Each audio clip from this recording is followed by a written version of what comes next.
We are here on day 13 of Brand 10,000W Combinator 100 Days to a Leadership Transformation series. On behalf of GCPIT, I extend a very warm welcome to all of you to this wonderful evening. I'm Aparna Kumar, the Global Co-Chairperson of GCPIT, that is the Global Council for the Promotion of International Trade, a not-for-profit registered in India and South Africa.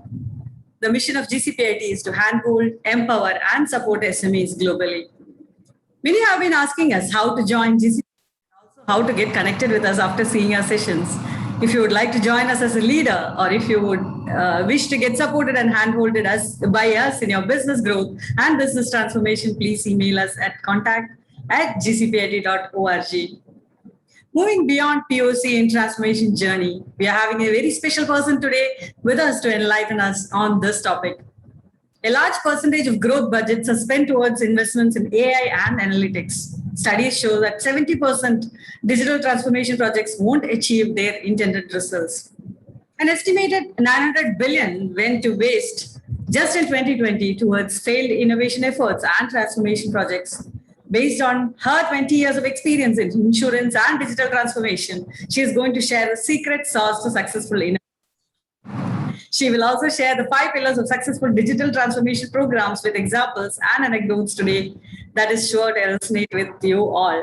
We have with us Ms Shefali Sonpar, who is a recognized digital transformation expert helping insurers innovate and evolve in the future. She has held global leadership roles across business and technology with Fortune 500 companies. She is an international speaker and cited expert on the subjects of technology and innovation. She is known for pushing innovation boundaries to improve customer experience and deliver enhanced business outcomes. At a personal level, she harbors a deep interest in nurturing talent and has received global awards for her efforts towards inclusion and diversity. She is also our Honorable Vice Chairperson of FinTech, InsurTech and RegTech and Advisory Board of Confederation of Indian Micro, Small and Medium Enterprises, CMSME. She's also one of our Global Women Leadership Award winners this year. Let me proudly invite Ms Shefali Sonpar. Over to you, Shefali. We are so honored to have you with us today. Thank you so much, Aparna. You've been extremely kind and very, very generous in your introduction. I do hope I can live up to even part of what you have said. Thank you so much.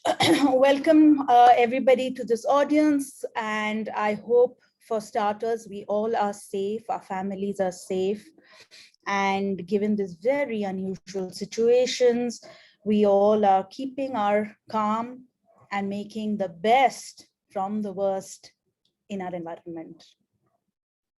The world has become digital, the world has become global. While traditionally, corona pandemics can have their share of challenges, for people who are in businesses, it has become a two-edged sword. At one side, lockdowns in the globe, lockdowns in the region, your own areas becoming containment zone, your own families getting infected have had a deep impact on your revenue and operations. On the other side, the need and the demand from customers to connect, to use your services and still feel alive has peaked. In the last 18 months, there has been a complete shift in the way businesses are running. Traditional brick and mortar organizations have initially scrambled to make themselves go online. But with time, slowly an equilibrium was found. Today, as we speak, after the first wave ended and now the second wave is coming and some places third wave, economies are opening up, but virtually. The biggest impact is being felt by MSMEs, which form the core of this organization, and this is the unit we are supporting. So what is it that makes so many digital transformations go well or not? There has been a huge demand and flow of money that has happened in digital transformation in the last 1 year. Having said that, the number one risk as per the research by Workfront is that digital transformation itself is a risk because of culture, people, and our inability to enable the ecosystem.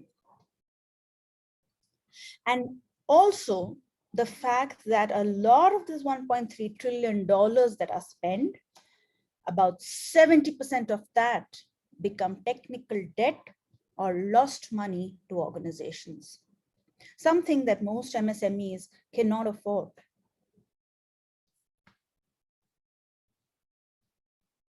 So what is it that makes certain digital transformations successful and some not? One thing is clear. Most companies, when they do a proof of concept, there is a technology, either internal company or a vendor who comes to you and gives you an idea and a use case. Most companies proceed with what is called a proof of concept, POC. Most POCs go ahead as planned, the 6 weeks, 2 weeks, 12 weeks, whichever way has been defined, and a certain MVP does get defined and created. However, because of scalability issues, because of realities of the way your current IT infrastructure is, the realities of the fact that the use case has not been materialized or realized the way it was envisaged, amongst other reasons, most of these proof of concepts do not go beyond and become full-fledged programs that deliver value to your organization. In my 20 years of working in this industry and being in the digital transformation, I have seen many failures, but I have also seen a few successes. And in this next few minutes, I'm going to try and capsule what were some of those things that led to those successes, and how, if you could take those ingredients, can you employ that into your organization and your strategy to use your digital dollar well. So let's just deep dive into this. The first and very important part of digital transformation is your vision. Vision is the inspiration for action.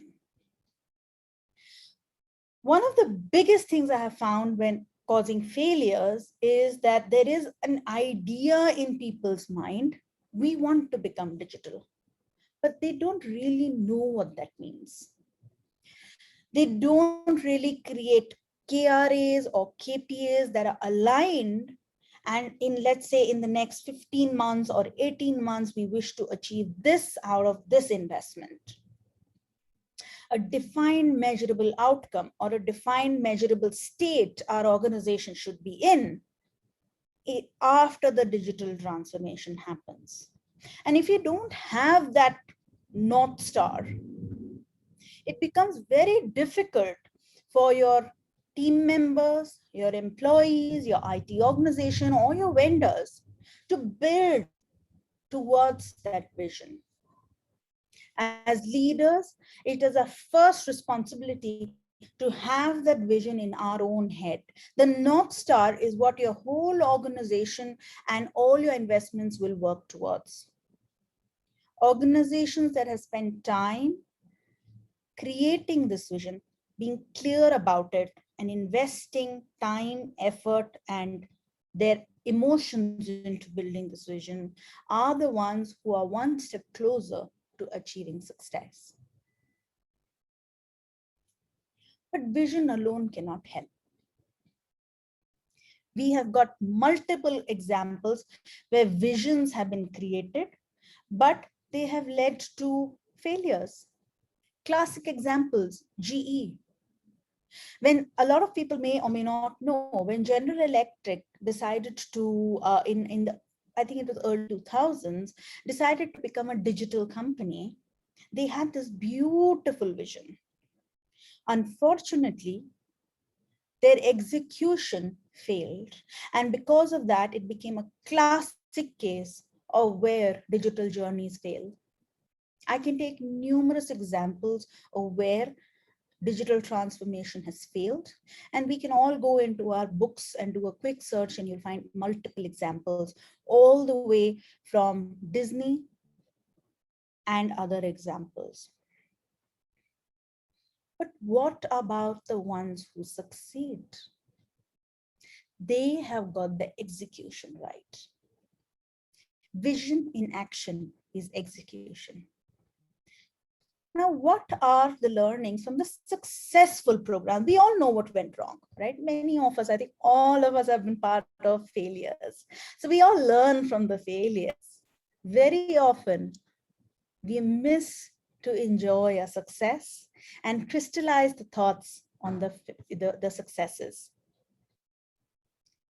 Out of my experience of being part of some of these successful programs, I would say there are 5 learnings out of a successful program. In addition to having your North Star, which is basically your vision to where you want to go, the vision is usually long-term, and the long-term can be defined depending on, what your tenure is. It could be 18 months, it could be 5 years, it could be 10 years. Today, 10 years seems unrealistic.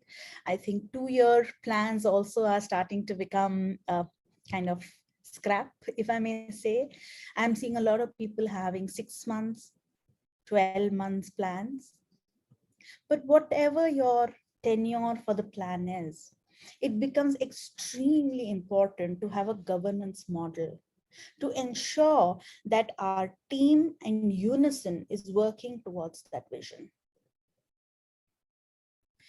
This could be done by an individual or a team, but having constant steering committee meetings internally to see that we are moving towards a North Star can be one of the success criteria. The second part, and I go to the other side of the screen, is your technology. Digital transformation stands on the foundation of the right technology selection. I was part of a conversation a few months ago with a leading large company, and they were highly fascinated by blockchain. They believed that blockchain was going to be the revolution that would change and make their organization transformed. I sat through the most of the conversation, and in the end, I asked them, what is your goal? What do you want to achieve from this technology? And their answer was a unified view of a certain type of their data, the latest and the greatest at the time. So my next question was, is this an internal data or is it a collaborative data across 2-3 companies or 2-3 larger countries within your organization, or is it really just a subset that you want to control? And their answer was extremely clear. It's a small group, limited data, but accuracy needs to be very high. My answer to them was, your vision is clear, but your selection of technology may not be. Your solution can be very easily and much more cost effectively done using data lake and a fair and a strong data governance strategy. We whiteboarded and visualized, came up with a new technology solution, and that resulted in an overall cost reduction of the project by about 40%. And the speed developed the program much more.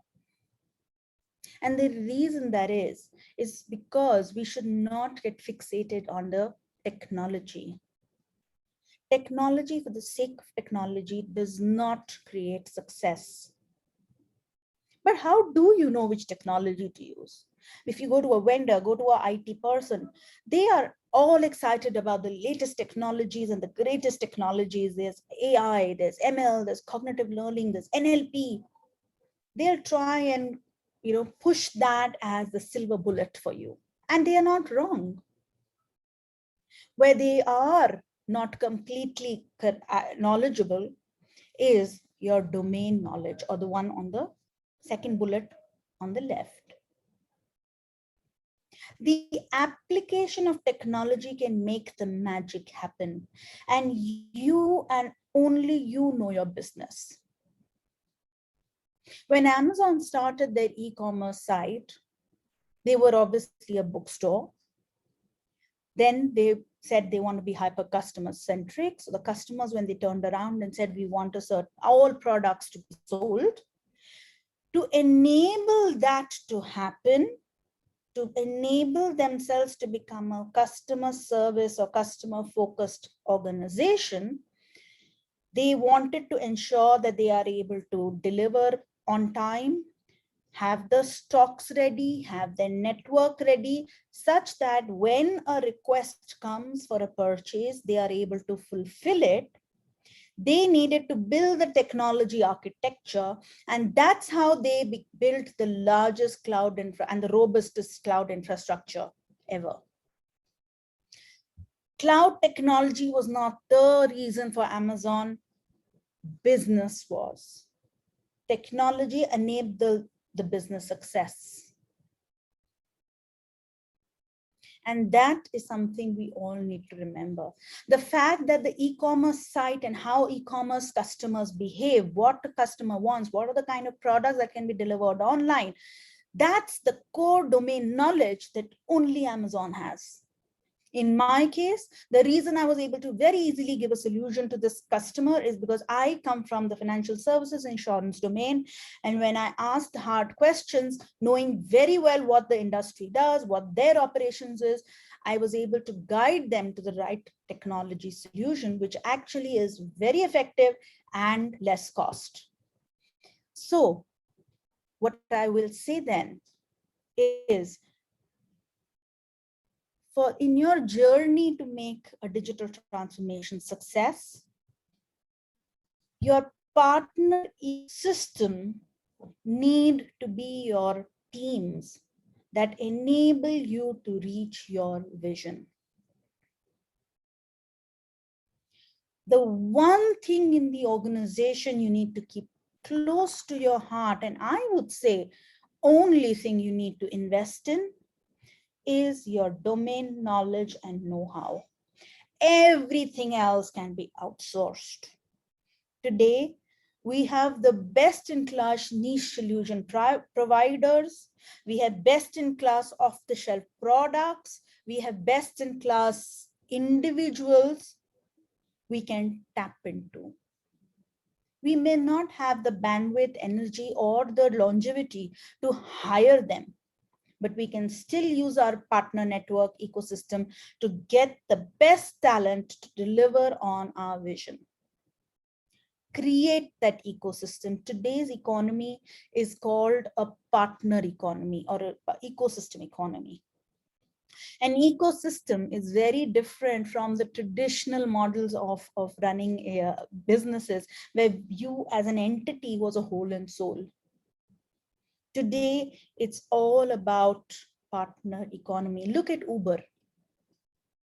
Uber in itself has very few employees, but they have broken that whole business value chain and leveraged taxi drivers, individual car drivers who have a little time to create support of transportation, taking people from point A to point B in a flexible, quality way. They are specializing in the technology infrastructure to enable the business outcome. But beyond that, they don't hire drivers. They don't have the liability of cars. They don't need to worry about the fuel. All that has been given to the partners. The only thing they do is efficiently run their technology infrastructure to give the best service to their clients, using technology to achieve the business goal. That is the secret sauce. But more importantly, I don't think what I've said at all over here may be new to many of you. So what is that one thing that makes the difference? When a program gets put together, experts like you and people like us sometimes intuitively know this is going to be a killer. The whole team just has this feeling, this is going to work out. What is that magic which differentiates the same idea to be successful and another not so successful? And that is your culture. Having your vision and then bringing it down so that everybody in the organization has passion to deliver on that vision. Building that culture of innovation, building the culture of working together, not creating individual heroes, but that the idea and the organization is the hero, becomes the magic ingredient. Which brings me to the next point. Who holds culture? People.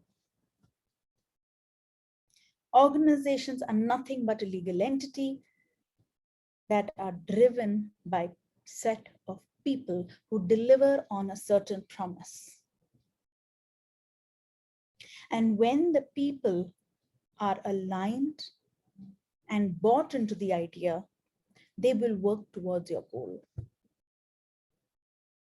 Once you've decided your vision, once you've decided your goal, once you've got your program management ready of checking that we are going on the right track, hire the right people, get your ecosystem. When I say people, I'm not just saying our organization, I'm talking the ecosystem also. Hire the right people, get to the right solution, and then empower them. We've all heard about success stories where Spotify used the concept of squads. They hired the best talent, put them into logical teams, and gave them a task and said, you have full autonomy to deliver on this, but we will meet every week to see what support we can give you and what progress you've made and how we can help you move ahead. These are small groups of autonomous teams that work under the larger framework of the governance model and very clearly moving towards the larger vision. It's like little ants that continue to do the little work. But when you look at it holistically, it's a huge ecosystem that's been created. But empower your teams to do what they want. Finally, engage. Very often when you're working in an innovative environment, failures become a reality. 10 failures lead to one big loss. 1 failure and 2 successes lead to progress. But it can be very demoralizing if you tend to see one group is succeeding and the other not.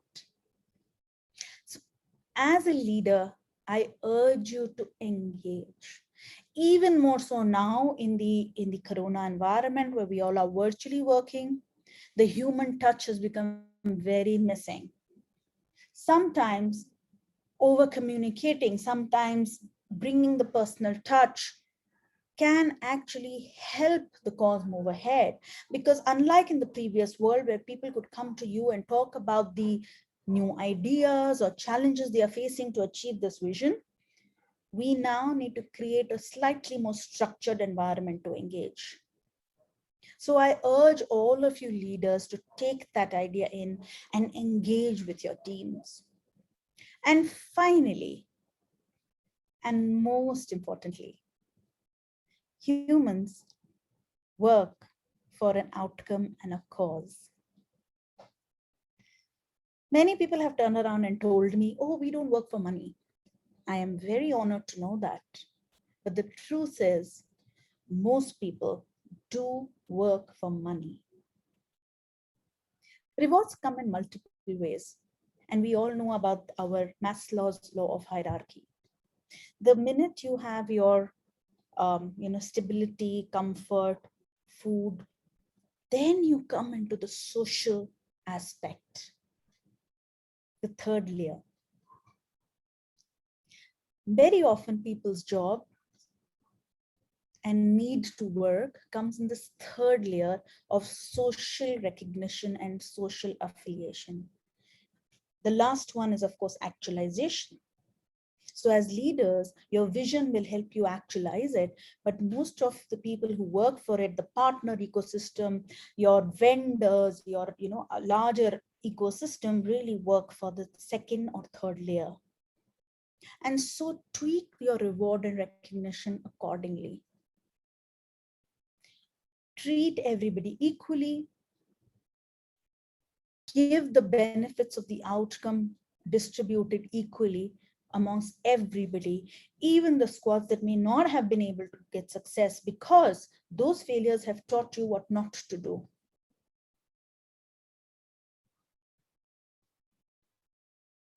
So finally, I will wrap up my whole conversation and say, the secret sauce to moving beyond the proof of concept in your digital transformation journey is a threefold lever. The first ingredient is your vision. The second ingredient is execution. And finally, the last ingredient is your people. With that, I wrap up, urging all of us to try and keep our chin up and work towards transforming our businesses and lives together. Thank you so much, Shefali. I think that was a very simple but very powerful session. As you rightly said, we all have vision, but how much clarity we have, we need to check, and the execution part, most of the time, we don't take care of that. And building our team is very, very important. The culture of our organization, it really brings magic, I believe, and also empowering people. That is also, I believe, it's very, very important, and engaging in this tough time. That is really tough for our people also, right? And the personal touch, the human touch and personal touch, that is also, I think, we are slowly losing it. But we should take care of that as well. And let's see if we have any questions from our audience. Dear friends, if you have any questions, please unmute yourself and ask, or you can put in the chat as well. Let's see. You can hear me, right? I'm not able to see Yes, any. you're very clear. Yes. Do we have any questions?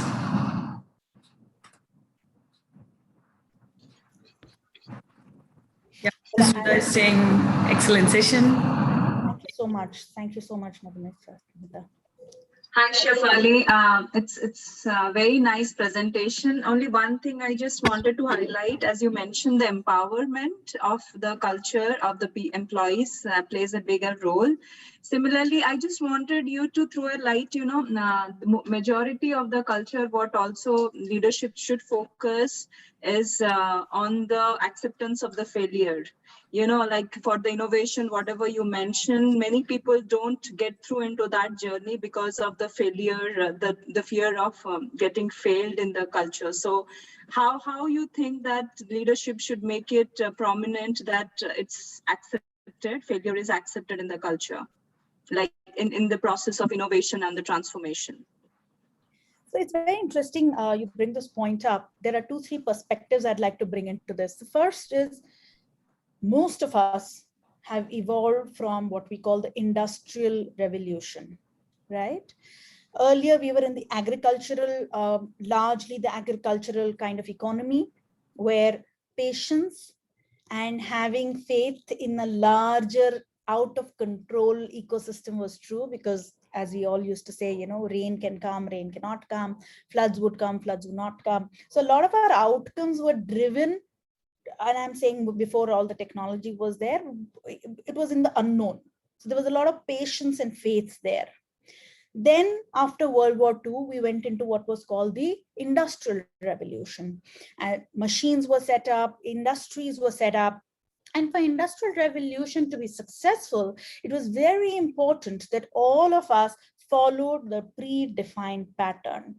For example, if I have to make a chair, the chair needs to have 4 legs, it needs to have a backrest, it needs to have 2 arms, and that's that. If somebody made a chair with a single armrest, that product was failed and it would not be monetized. Right? So a lot of our conditioning, our education traditionally has been built on that Industrial Revolution methodology. We have now moved ahead into the, let's say, knowledge or the information age. So in the 90s and early 2000s, that slowly changed and people started challenging and said, no, why do I need two arms? I like to have a love seat, which has only 1 arm and another seat at the back. And so the trend of innovation started. And I come back to the information revolution because the ability for people to create that, we got experts created. So we had Java expert, we had C++ expert, but again, they were heroes created. With the advent of the ecosystem economy, the notion of heroes seems to be diluted.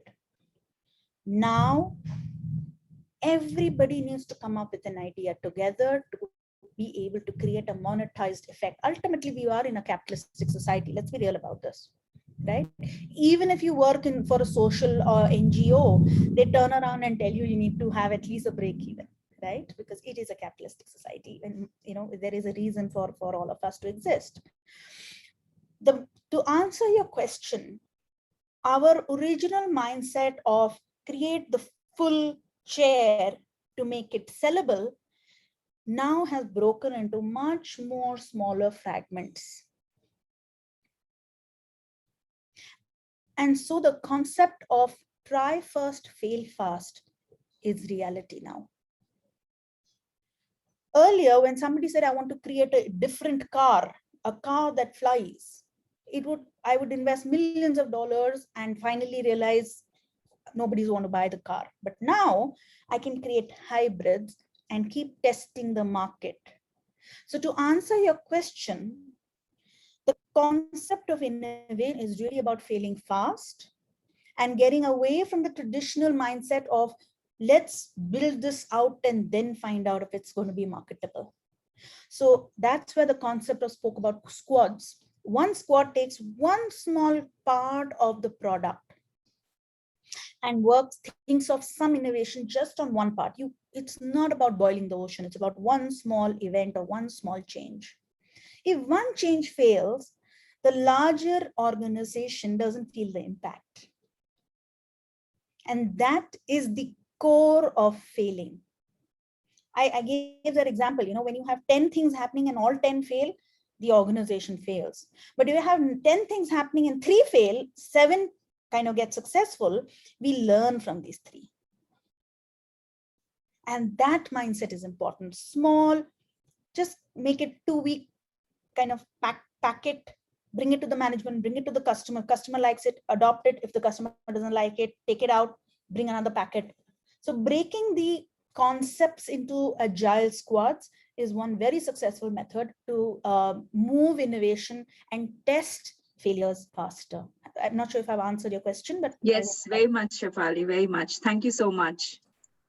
Thank you, Madhu. Do we have any other questions? I don't see anything in the chat as well. Okay, so I think we will close the session.